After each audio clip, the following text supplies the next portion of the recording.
Bienvenue à l'IRCAM pour une nouvelle édition autour de la synthèse vocale cette fois-ci. On parlera de la manière avec laquelle nous sommes capables d'imaginer et de synthétiser des voix. Une table ronde avec Gérard Corbiot, 20 ans après Farinelli. Et puis nous aurons Xavier Rodet qui avait imaginé à l'époque justement ce Farinelli, donc du côté technique. Nous aurons également Axel Rebel aussi autour de cette table. Voilà, donc une table ronde qui s'annonce extrêmement forte et pleine d'émotions dans un domaine qui est celui de la recréation sonore des voix. Bon, bonsoir à tous, et nous allons commencer donc cette table ronde qui va porter essentiellement sur la voix et qui va s'appuyer sur un exemple qui reste dans l'histoire de l'IRCAM un moment très important, puisque c'est celui de la conception de la voix de Farinelli, la reconstitution de sa voix quelques siècles après sa mort, et qui a amené à la fois Gérard Corbiot en tant que réalisateur du film, mais aussi les équipes de l'IRCAM à innover totalement, puisqu'ils ont réussi ensemble à fusionner la voix d'un homme, d'un chanteur masculin, avec celle de la voix d'une soprano, qui est donc à haute contre pour l'homme et une soprano pour la femme. Et cette fusion a demandé, on en parlait juste avant la table ronde, quelques 8 mois de travail intensif, en tout cas sur le traitement, et même plusieurs mois auparavant, et a abouti à ce résultat qui a quand même bluffé le monde entier, semble-t-il, c'est-à-dire une voix totalement nouvelle, issue de cette fusion, et qui a représenté au plus près ce que pouvait être à l'époque la voix d'un castrat. Donc tout ça, on va en parler. On va peut-être commencer par, pour ceux qui ne connaîtraient pas aussi bien le film lui-même, demander à Gérard Corbiot de nous expliquer comment ça s'est passé, comment passer de l'idée d'un projet un peu fou à sa réalisation, Gérard Corbiot. C'est vrai que c'était... On va mettre peut-être le micro, si vous pouvez tirer un tout petit peu. Je l'amène. Vous rapprocher du micro, voilà. C'est vrai que c'était un projet totalement fou. Et puis il a pris corps au niveau cinématographique. Le scénario s'est bien déroulé. Et puis la production s'est mise en route. Et puis il a fallu trouver les solutions. Parce que c'est pas tout d'écrire des choses qu'on aime, des choses formidables. À un moment donné arrive le moment où il faut rendre tout ça réel. C'est ça la réalisation d'ailleurs, c'est rendre les choses réelles. Et on a beaucoup tâtonné, je dois dire. Ça n'a pas été évident du premier coup. On est venu une première fois ici, je ne sais pas si tu t'en souviens, Xavier, une toute première fois qui n'a pas du tout été concluante. L'idée, c'était effectivement de demander à plusieurs chanteurs de venir ici et d'enregistrer dans une chambre, comment ça s'appelle, une chambre anéchoïque. Oui, comme tu dis. Et donc, essayer faire des simulations sur ces voix chantées. Bon, c'était pas terrible, on sentait la technique, c'était pas évident, et donc on est parti un peu désabusé en se disant est-ce qu'on va arriver à quelque chose. Quand j'ai été en contact par l'intermédiaire de Christophe Rousset, le chef d'orchestre qui allait accompagner les musiques, en contact avec un merveilleux ingénieur du son, mais plus que ça, suisse, avec qui on est reparti de zéro. Et l'idée à ce moment-là, qui était peut-être plus enthousiasmante, je crois qu'on ne s'était pas compris à l'IRCAM quand on avait fait les premiers essais. Mais en discutant, etc., on est arrivé à cette idée de mettre ensemble 2 voix, parce qu'on sait que la voix des castrats a une amplitude énorme, et donc de mettre en présence 2 voix, une voix masculine, un contre-ténor, pour les voix les plus graves, et une voix féminine, une soprano. La soprano était polonaise, elle s'appelle Ewa Malas-Godlewska, et lui, le contre-ténor, est américain, il s'appelle Ragin, Derek Lee Ragin, voilà, j'y suis. S'appelle effectivement Derek Lee Ragin. Et bon, l'idée, c'était effectivement, à partir de ces 2 voix, de les fondre l'une dans l'autre On ne savait pas encore très bien comment ça allait se passer. Et on a fait des premiers essais en studio à Lausanne, dans le studio de l'ingénieur du son, pour, après un premier enregistrement des 2 voix chantées, pour voir si elles étaient compatibles et si on pouvait les amener l'une vers l'autre. Et donc c'est avec des instruments, mais tout à fait rudimentaires, qu'on est arrivé à progressivement voir que la chose était possible. Et fort de ça, on est revenu ici à l'IRCAM, on a proposé à Xavier, à Depal,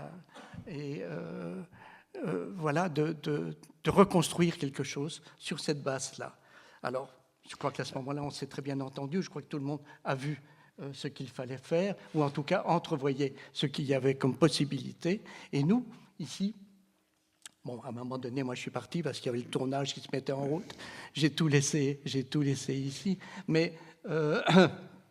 donc il s'agissait à ce moment-là de faire venir la voix féminine vers la voix masculine. C'était ça le point de départ. Mais tout aussi, en même temps, c'est vrai que la voix masculine ne pouvait pas rester stable non plus. Elle devait aussi progresser. Et voilà, on a d'abord fait effectivement les enregistrements des 2 chansons, hein, des 2 chanteurs. C'était tout à fait enthousiasmant parce qu'ils étaient absolument merveilleux. Et chacun, en général, dans les enregistrements, chacun jouait sa partie. Mais parfois, on va le voir d'ailleurs dans un petit extrait, parfois c'était sur quelques notes. Oui, alors c'est un des moments les plus extraordinaires, ouais. C'est le moment où ils chantent tous les 2 ensemble, mais pas toutes les notes chacun. Exactement. Ça, il faut une certaine discipline, j'imagine. Pour un chanteur, ça ne doit pas être habituel. C'était dur pour les chanteurs, déjà, ça aussi. Ce n'était pas évident. De savoir, en plus de ça, qu'ils allaient avoir leur voix transformée, ce n'était pas évident non plus.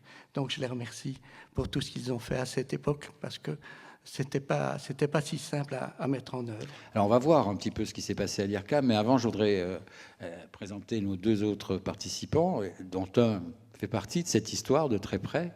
Xavier Rodet, puisqu'il a été l'un des acteurs, en collaboration avec Gérard Corbiot, de cette aventure. En quelques mots, quel souvenir cela vous laisse aujourd'hui ? Un souvenir excellent, on peut le dire. Je voudrais juste rajouter un participant que tu as cité d'ailleurs, Gérard, qui est Philippe Depal, qui a eu un rôle considérable. J'espère qu'il nous entend parce qu'il est au Canada. Alors bonjour à Philippe au Canada, mais il n'est probablement pas à l'écoute là à l'instant. Mais il a eu un rôle vraiment remarquable et essentiel. Effectivement, le souvenir, c'est d'être mis en face d'un, comment dire, avec un horrible mot, un challenge aujourd'hui, un défi, merci, c'est beaucoup mieux, formidable, puisque ça n'avait jamais été fait. Et tu avais raison, Gérard, de craindre au début qu'on entende l'ordinateur dans cette voix transformée. Et pour nous, ce n'était pas sûr non plus. La réussite n'était pas évidente du tout. Là, la notion de recherche est vraiment très bien saisie. On essaie de faire quelque chose qu'on ne sait pas faire. C'est très paradoxal, la recherche. Quand de temps en temps, on y arrive. Et oui, donc, dans ce sens-là, c'était très réussi. Avec, il faut le rappeler, parce que peut-être tout le monde ne s'en souvient pas, c'était il y a 20 ans, les moyens de l'époque. On va peut-être en avoir un petit aperçu avec l'extrait du documentaire qu'on va regarder tout à l'heure. Les moyens informatiques n'avaient rien à voir, rien de commun avec ceux dont vous disposez, comme l'IRCAM dispose aujourd'hui. Quand on a annoncé à la production qu'il nous fallait un ordinateur pour faire la voix, pour faire la bande-son de Farinelli, ils nous ont regardé avec des yeux grands ouverts en disant « Mais un ordinateur, pourquoi faire ? À quoi ça peut servir ?» Bon, finalement, il fallait... Et on a, heureusement, grâce à cette production, pu bénéficier du meilleur matériel de l'époque et ça nous a beaucoup aidé. Alors, dans ce travail, vous avez eu un successeur qui est Axel Robel, qui a pris la suite sur le même travail et qui nous parlera plus précisément de ce qui s'est passé après Farinelli. Est-ce que ce travail sur la voix a perduré et peut-être aujourd'hui aussi, il nous expliquera qu'est-ce que peut faire l'IRCAM dans ce domaine, qu'est-ce que peut proposer l'IRCAM, et peut-être avec une filiation qui reste avec Farinelli au point d'origine. Est-ce que vous pouvez rapprocher un tout petit peu le micro ? Oui, donc peut-être vous n'avez pas entendu tout à l'heure, on avait déjà parlé un peu de toutes ces choses. Bien sûr, on est resté. Donc, il y avait une certaine pause, un moment où il n'y avait plus tellement la voix à l'IRCAM. Par contre, moi, je suis arrivé, disons, relativement beaucoup plus tard. Donc, ça avait quand même poursuivi tous ces travaux pendant un certain moment, jusqu'à très récemment, en fait. Et là, mais depuis à peu près 10 ans maintenant, la voix est réapparue dans nos travaux. D'abord avec ces technologies de synthèse à partir du texte, c'était ça un peu la première chose. Plus tard, c'était les transformations, qu'on avait fait des exemples tout à l'heure, entre hommes et femmes, où déjà donc, on retrouve un peu cette problématique de changer la voix, donc aussi les problématiques de changer l'identité, donc de dire moi je parle, mais ça doit sonner comme si Xavier parlerait. Donc là aussi, on a créé un autre personnage qui éventuellement est déjà donné. Donc on a vraiment une cible. Là, dans Farinelli, c'était aussi une cible donnée, mais on ne connaissait pas tellement précisément. Donc ces problématiques, ils restent du coup. Et dans cette direction, peut-être aussi, ce que j'avais mentionné tout à l'heure, le nouveau projet Chanter, donc où maintenant on essaye de donner un texte et une mélodie et le logiciel doit chanter avec une très bonne qualité, tel que ça sonne comme un chanteur bien poussé. Éventuellement, un jour, on pourrait aussi donc, construire une base qui contient différents caractères, donc hommes et femmes, et on pourrait éventuellement du coup utiliser ces différents caractères dans la base pour créer aussi un continuum entre ces personnages pour en créer un castrat. Bon, ça c'est très loin encore, mais... Pour un deuxième Farinelli peut-être. Ouais. Donc on va regarder maintenant un petit extrait du documentaire qui a été fait à l'époque du film, Gérard Formiot. Je vais encore dire une petite chose, c'est-à-dire que quand vous allez voir ce petit film, c'est vrai que 20 ans sont passés, mais 20 ans de technique absolument formidable. Quand j'ai vu là tout à l'heure tout ce qui est fait depuis ce moment-là, on était nulle part à ce moment-là. On était nulle part. J'ai l'impression, en vous présentant ça, qu'on va faire un petit retour à l'âge des cavernes, parce que tellement les choses étaient... C'est un peu ça, les laboratoires d'IRCAM, c'est un peu la caverne. C'est la caverne, c'est la caverne. Bon, alors on va retourner dans la caverne pour ce petit extrait, quelques minutes, pour nous replonger en 1980, plutôt 13 d'ailleurs que 14, pour ce qui est 13, du travail, 13. Et fini en 4. Voilà. Jean-Claude Gabrel s'est attaqué au montage. Il affine les relais. Il fallait passer d'une voix à une autre, du grave à l'aigu. Fréquemment, les coupes se sont faites note à note.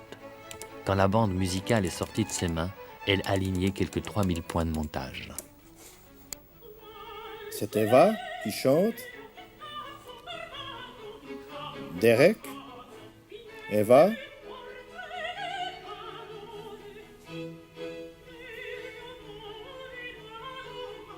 Et voilà. Derek. Passe à Eva. Pour un musicien, c'est quand même fabuleux de passer d'une interprétation à l'autre, comme ça, d'une voix à l'autre et tout. On fait ça très peu souvent. Ça s'est pratiquement jamais fait. Donc, c'était aussi, moi je crois que c'est aussi une autre façon d'aller au bout de soi, quoi. Oh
retour à Paris.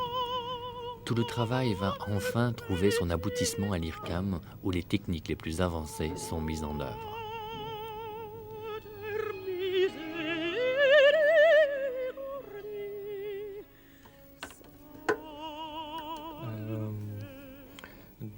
Là, il faut transformer en fait la voix d'elle en fait. Il faut transformer la voix d'elle pour que ça se rapproche à la voix de lui.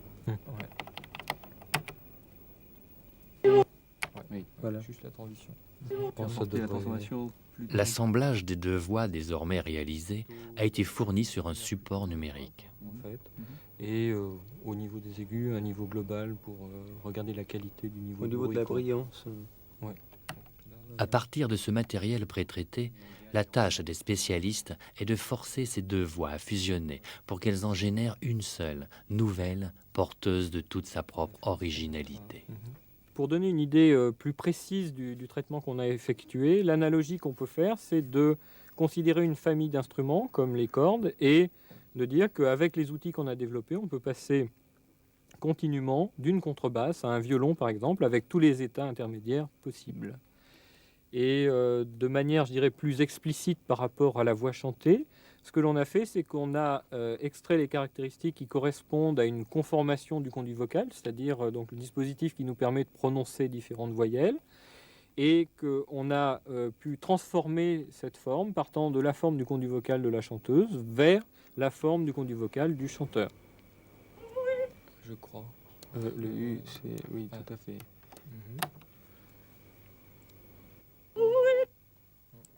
Note après note, on extrait la nouvelle voix de sa gangue. Lentement, la voix du grand Farinelli sort des limbes et s'apprête à livrer son mystère. Il aura fallu 7 mois à l'équipe de Philippe de Pal pour mettre au monde la voix nouvelle et pour établir les cartographies respectives de chacune des deux voix. Chaque voyelle de chaque mot, de chaque chant est soumise à l'analyse, selon sa durée, code début, code fin, sa nature, A, E, I, O, U, elle ou lui, homme ou femme, selon sa puissance, selon sa hauteur. Donc à partir du moment où on a ces deux cartographies, si on veut changer une voyelle de la chanteuse en un timbre de la voyelle correspondante du chanteur, on va regarder dans les deux cartographies et à l'aide d'outils logiciels qu'on a développés, on va pouvoir passer continuellement de l'un à l'autre.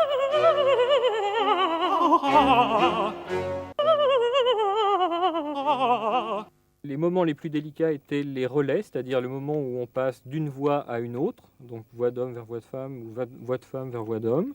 Et donc là, il fallait un traitement beaucoup plus poussé pour qu'on n'ait pas du tout l'impression que l'on passe d'une voix à une autre. Pour faire ceci, il faut bien se rendre compte qu'en fait, on n'a pas du tout utilisé de synthèse, on n'a pas créé de voix artificielle. On a vraiment utilisé les voix naturelles, enregistrées. Et à notre connaissance, c'est actuellement donc une première dans ce domaine de fusion de sons musicaux. Le 15 septembre 1994, la voix de Carlo Bruschi, ressuscitée, émerge enfin de l'ombre du passé. Farinelli recommence à chanter.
j'arrête un peu brutalement.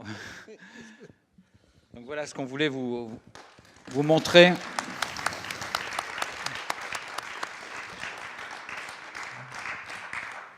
Pour illustrer le travail de l'époque, ça fait quoi de revoir ces images, Gérard Corbiot? Oui, enfin, moi, je vis avec ces images depuis tellement longtemps, hein, et je vis avec ce film aussi depuis tellement longtemps. C'est surtout par rapport à tout ce qui est fait depuis. C'était extraordinaire l'après-midi qu'on a passé ici, et de voir et d'entendre tout le travail qui est réalisé depuis sur la voix, sur la recherche sur la voix. C'est absolument formidable. Et c'est vrai que tout ça, ça commence à dater un petit peu. Mais voilà. Alors vous avez remarqué pendant qu'on regardait qu'à un moment il est mentionné comme une espèce de gage de modernité, le recours à un support numérique, ce qui en 1994 était quelque chose. Tout à fait. Xavier Rollet. Oui, c'était extraordinaire. C'était la première fois qu'on passait comme ça directement en numérique du moment d'enregistrement à tous les traitements et inversement. C'était presque impensable. Alors, ce qui est aussi une caractéristique étonnante de ce travail, c'est qu'il fait abstraction de ce qui sans doute a été le grand développement depuis, c'est-à-dire de la synthèse vocale. C'est-à-dire que c'est spécifié d'ailleurs dans le documentaire. Rien, ou pratiquement rien, je crois, à toute petite exception près, ne relève de la synthèse. Effectivement, c'est quand même... C'était ça aussi le challenge, hein, de garder vraiment la voix humaine, vraiment avec toute... Et je trouve l'occasion de dire que les chanteurs ont fait quelque chose d'extraordinaire et que la qualité de ce qu'on entend qui est extrêmement émouvant, vous la vivez depuis 20 ans avec, mais moi je suis toujours aussi ému quand j'entends ça. J'étais là et j'étais incroyablement ému par cette voix, c'est extraordinaire. Et il faut dire aussi que les deux chanteurs ont fait quelque chose de fabuleux. Les deux chanteurs et le comédien aussi, car ça n'a pas l'air facile. Tout à fait, oui. Ça, c'est encore un autre travail. C'est vrai qu'il y a eu un long travail. Il faut dire que Stefano Dionisi a répété déjà 3 mois avant le tournage. On l'a mis dans une chorale pour qu'il apprenne un peu le chant, parce qu'il était loin de ça. Mais aussi sur le tournage, tous les matins à 7h30, il était à 7h, il était à côté du piano et voilà, il répétait ses chants pendant tout le tournage. Et pour compléter son travail, il a appris le français quand même aussi. En plus, oui, il a appris le français. Un être merveilleux. Et heureusement qu'il m'a aidé pour ça. Alors quel regard justement porté par le présent sur ce passé, Axel Robel? Comment vous voyez cette époque aujourd'hui? Quelle différence vous pouvez en distinguer? Enfin, je suppose qu'il y en a des milliers, mais celle qui vous frappe le plus? Je commencerai parce que vous l'avez mentionné, là, qu'il n'y a pas de... ils l'ont gardé, ils n'ont pas fait la synthèse. Donc là, je commencerai par une similitude, parce que c'est encore aujourd'hui un peu la solution la meilleure qu'on a dans les 1 mois. Donc si on parle de synthèse de paroles, en fait, ce qu'on fait, on prend une voix, on le garde quelque part, on modifie un peu, on la rejoue. Vous voyez, donc on n'est pas encore vraiment arrivé à faire mieux de ce point-là. Donc si on veut vraiment avoir une voix qui sonne correcte et naturelle, il vaut mieux la laisser comme elle est autant que possible. Donc ça, c'est une similarité, disons. De l'autre côté, bien sûr, les supports matériels, donc les ordinateurs. Aujourd'hui, la différence, là, on avait un projet, quelqu'un voulait savoir comment vieillit une voix, pour un film aussi. Et donc, là, on prend une base de données, il y a 100 voix là-dedans, on va les analyser, on va faire des statistiques là-dessus, et après, on aura une réponse. Donc ça, c'est, je dirais, un passage à l'échelle qui est énorme. Et pas seulement technologique. Si on parle juste d'ordinateur, on a l'impression que c'est juste la technologie qui a changé. Mais en fait, non. La connaissance, les moyens scientifiques d'analyse et de compréhension des phénomènes, tu as dit statistiques, parce que c'est là que ça se situe surtout, ont évolué de façon absolument gigantesque. Au niveau de Farinelli, il n'y avait rien de statistique. On prenait juste des mesures sur les deux voies et on appliquait une petite transformation, une petite recette de cuisine. C'est un peu mieux que ça, mais un peu comme ça, pour faire le résultat. Alors qu'aujourd'hui, on a des outils scientifiques très, très puissants qui vont analyser des bases de données et nous donner le résultat. C'est un changement aussi gigantesque. Pour qualifier cette différence, peut-être qu'on pourrait avoir une idée de combien de temps prendrait le projet Farinelli aujourd'hui par rapport à ces 7 à 8 mois qui sont mentionnés dans le documentaire. Est-ce qu'on peut l'estimer ou est-ce que c'est une question totalement idiote ? Mon problème là-dedans, c'est que j'étais pas là à l'époque, et donc si Xavier me dit ils ont fait ça et ça, donc j'ai du mal à mais si on vous posait la question aujourd'hui, c'est plutôt lui qu'il faut demander parce que lui il connaît aujourd'hui, il connaissait. Alors, Xavier Rodet. Je vais faire un petit calcul en temps réel. Il y a une base de données à segmenter. Nous, on l'avait segmentée à la main. Aujourd'hui, ça serait fait automatiquement, donc dans la journée à peu près, ou même dans la matinée. On a analysé tous les spectres, excusez-moi du jargon, c'est-à-dire la couleur de chaque voyelle, comme on l'a vu dans le film, à chaque hauteur, etc. Ça serait fait automatiquement, ça constituerait les données, et après, ça serait appliqué, en gros, le lendemain matin, quand on aurait écrit le programme. Bon, alors je suis un petit peu optimiste là, parce qu'il faut écrire le programme. Comme toujours. Mais c'est un petit peu mon tempérament. C'est facile, il n'y a qu'à, on y va, puis après, on voit les difficultés. Bon, alors ça veut dire quand même que ça prendrait peut-être 10 fois ou 20 fois moins. Quoi. Oui, clairement. Et sur la synthèse, aujourd'hui, vous dites que la voix naturelle reste utilisée. La synthèse faisant, finalement, quand vous passez d'une voix masculine à une voix féminine ou l'inverse, la synthèse fait l'entre-deux, au fond. Non, mais parce qu'on prend la voix masculine ou masculine. On prend la voix et on modifie un peu le spectre. Donc, comme ils l'ont fait, et donc la source de la voix, elle reste là-dedans. Donc, il y a beaucoup de cohérence qui est originalement là-dedans, qui reste, et qu'on aurait du mal à mettre si on commence juste par des formules mathématiques. Comme vous savez, donc, il a fait la Reine de la Nuit, là, cette fameuse, c'était vraiment un exemple synthèse pure. Mais il s'est limité à des voyelles pour garder des choses simples. Et aujourd'hui, on n'est pas beaucoup plus loin, on ne pourrait pas faire beaucoup mieux. C'est fondamental. J'essayais de souligner l'importance de la compréhension, en tant que recherche scientifique, comprendre le phénomène. Et on l'a compris, bien sûr, beaucoup mieux. Mais le chemin qui conduit jusqu'à ces merveilleux chanteurs que je soulignais est énorme. Il faut 10 ans, 15 ans d'entraînement très poussé pour faire des chanteurs d'une qualité pareille, si ce n'est pas plus. Et notre façon de comprendre, nos moyens de compréhension, notre niveau de compréhension, eh bien, il est encore relativement loin par rapport à ça. Très loin même.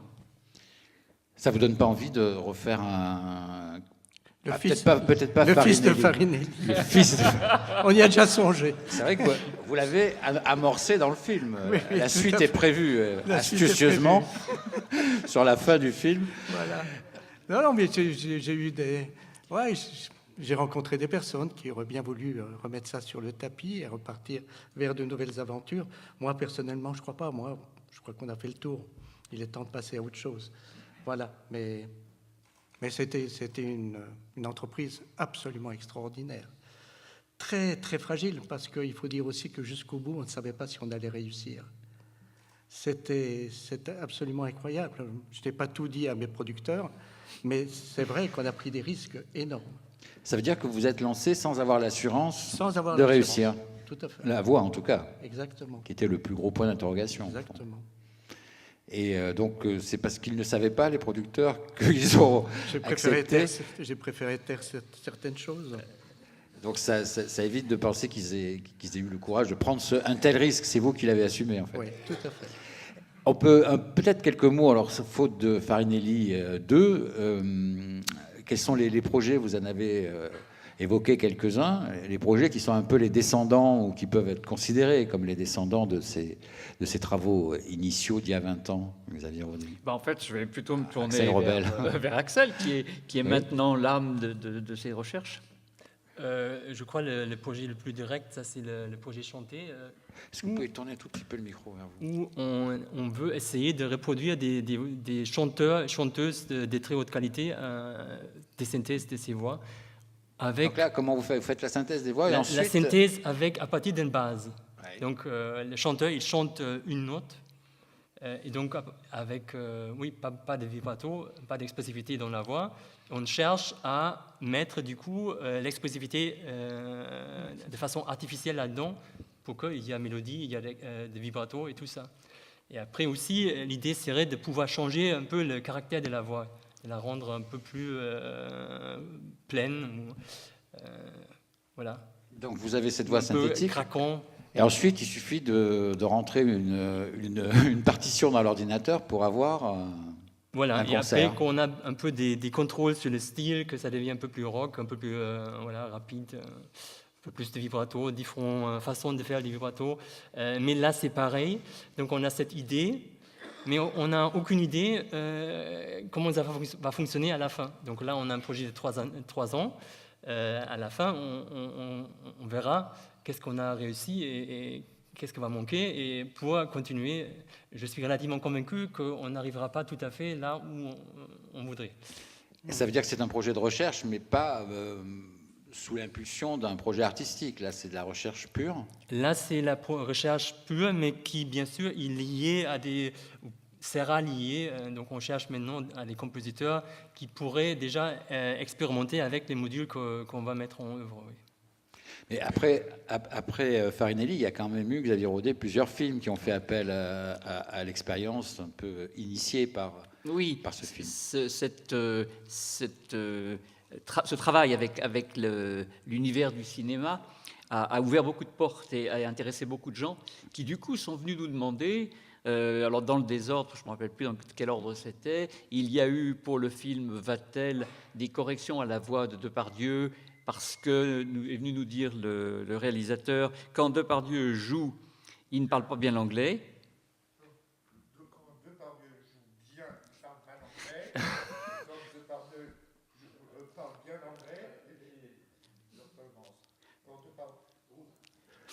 anglais, quand Depardieu joue bien, il parle mal anglais. Et quand Depardieu parle bien anglais, il joue mal. Et le réalisateur a choisi qu'il joue bien et parle mal.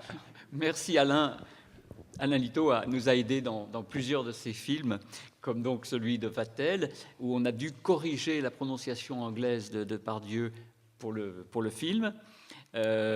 Ensuite, il y a eu aussi un travail pour Tirésia de Bertrand Bonello, où on est passé d'une voix de femme à une voix d'homme, car c'est le sujet du film. Et puis, plus récemment encore, le dernier film de Romer, très touchant, dans lequel l'acteur, enfin le héros, dit qu'il peut changer sa voix d'homme en femme parce qu'il veut retrouver sa belle et rentrer à un endroit où seules les femmes sont admises. Il peut se déguiser, mais la voix, il prétend qu'il peut changer sa voix. Bien sûr, il ne peut pas. Et donc là, on a utilisé les techniques les plus récentes développées par Axel notamment pour transformer sa voix en voix de femme, mais pas trop, parce que ça serait ridicule. Il fallait qu'il y ait juste le moment où on sent que c'est encore la voix du personnage, mais qu'il a réussi à suffisamment se déguiser sa voix pour passer pour une femme, éventuellement. Donc c'était très intéressant. Alors, l'IRCAM commercialise aussi des systèmes maintenant qui servent à transformer les voix pour des clients, j'imagine, aussi bien à la télévision qu'à la radio. Qui répond ? Oui, donc on a cet outil qu'on avait présenté aujourd'hui aussi, où on peut effectivement faire tous ces changements de genre et d'âge. Et ça, c'est un outil qui semble être relativement beaucoup utilisé dans les cinémas. On avait, je crois, c'était Batman, on avait entendu que les méchants là-dedans, ils l'ont poussé sa voix pour être vraiment méchant avec notre outil.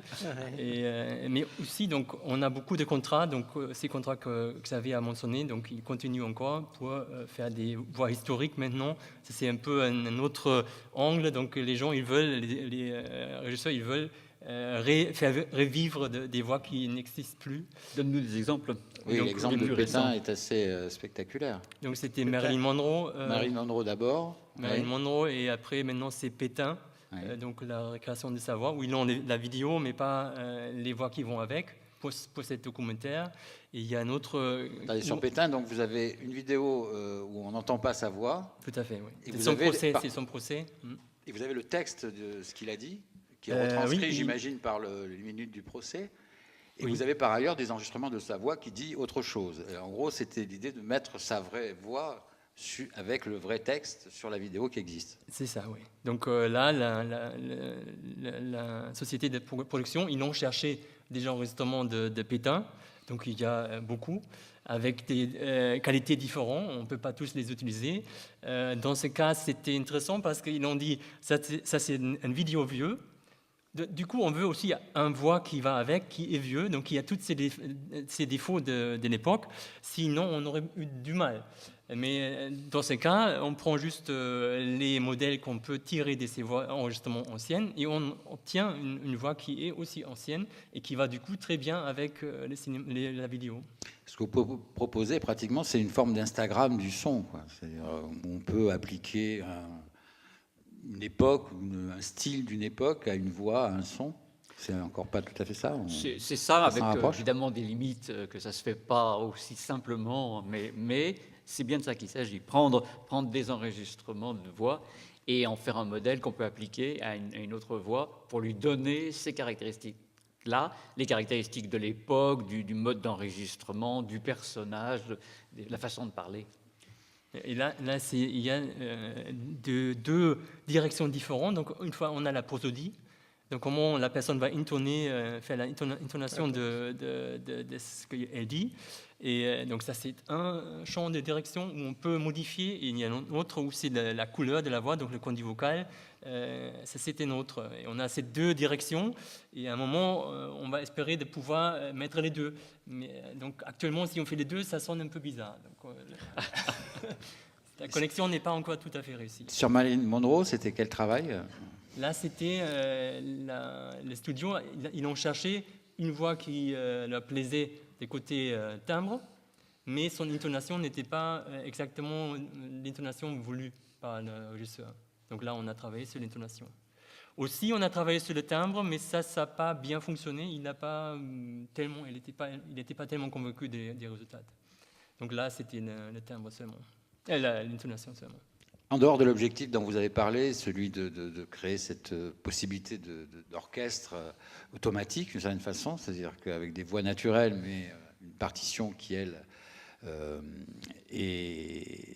n'a pas été enregistrée en réalité, est-ce qu'il y a d'autres projets du même type qui font appel à vos technologies aujourd'hui ? Dans la direction voix ? Oui. C'est le seul.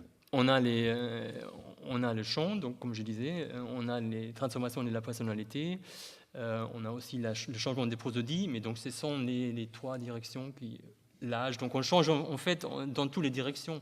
On fonctionne aussi des demandes de l'extérieur. Est-ce qu'il y a des demandes artistiques pour terminer justement dans ce domaine ? C'est-à-dire que là, vous avez été stimulé par la demande de Gérard Corbiot en 1994 ou 13. Est-ce qu'il y a aujourd'hui des attentes, peut-être que vous n'êtes pas capable encore de satisfaire, ou bien des défis qui se profilent de la part venant du monde du cinéma ou du théâtre ? Par exemple, cette question, comment on vieillisse une voix, ça c'est une question très fascinante. Déjà maintenant, ça nous a amené va nous amener à chercher un peu, trouver des enregistrements de la même personne sur une séquence d'années. Donc au début, elle a 20 ans, et plus tard, elle aura peut-être 60. On va chercher ce parcours de la voix et va faire ce travail d'analyse aussi, après faire le travail de voir qu'est-ce qui a changé en cours de route.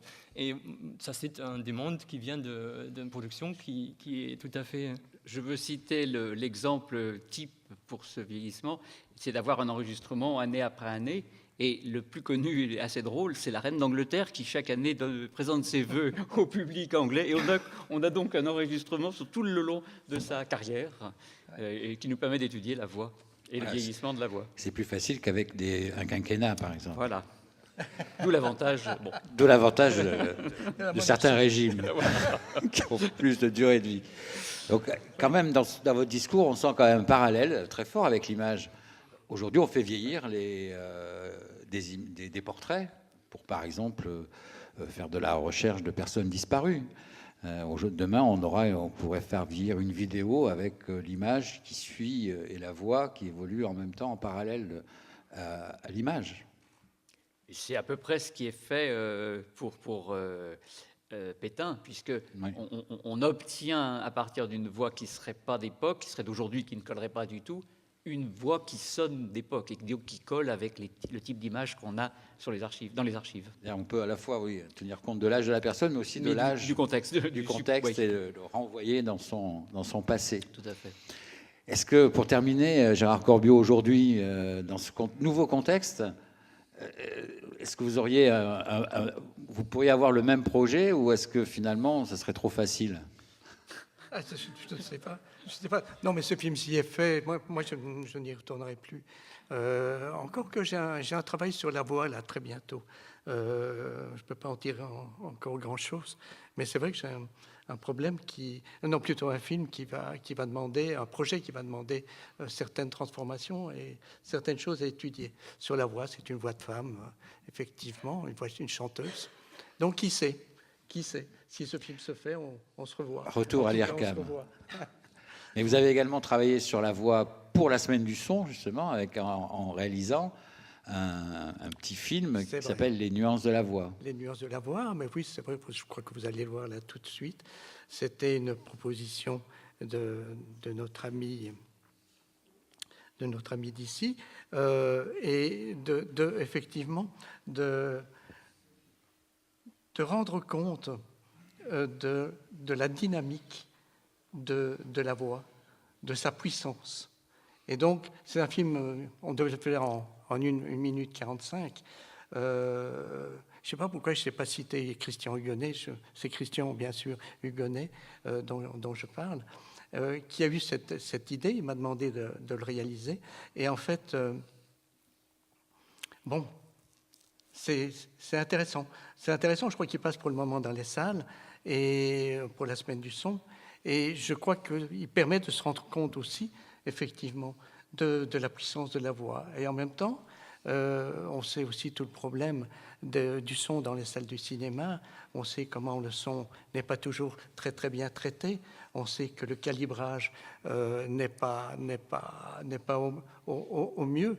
Et on a là la possibilité d'avoir un étalon aussi pour pouvoir voir exactement ce que donne la voix dans les salles de cinéma. Donc un double public, en fait, c'est-à-dire les spectateurs vont apprendre à faire la correspondance entre un certain niveau sonore et une situation de la vie courante, en matière de voix en tout cas. Et les régisseurs des salles vont pouvoir étalonner leur installation également, pour qu'elle ne dépasse pas des niveaux, ce qui est parfois le cas. L'idée, c'est aussi de sensibiliser le public à la notion du son, ici en l'occurrence à la voix et surtout à sa puissance. Alors on va tout de suite l'écouter pour terminer cette table ronde. C'est le plus petit film que j'ai jamais réalisé. Un autre exploit.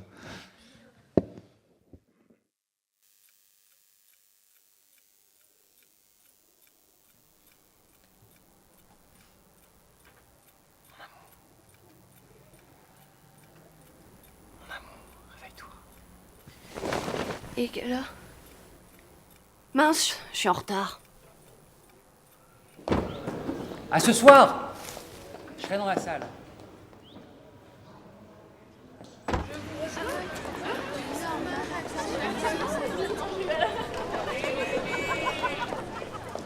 Attention!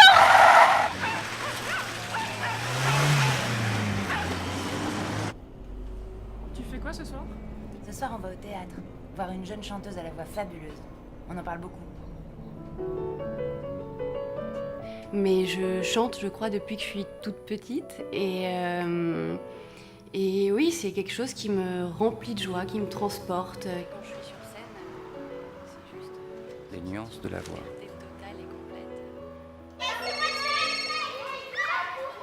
J'ai le trac. J'entends rien, répète. Je t'ai dit, j'ai le trac. T'embrasse. On se voit ce soir.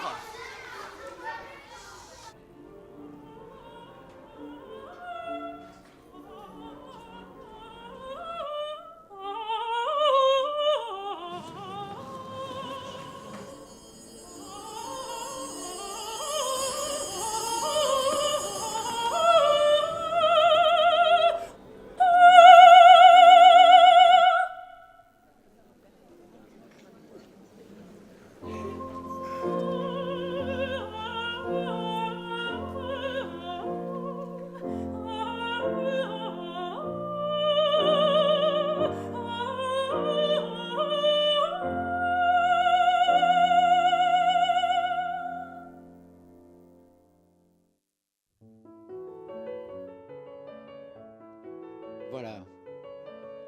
Merci beaucoup, merci à tous. Et bonne fin de semaine du son.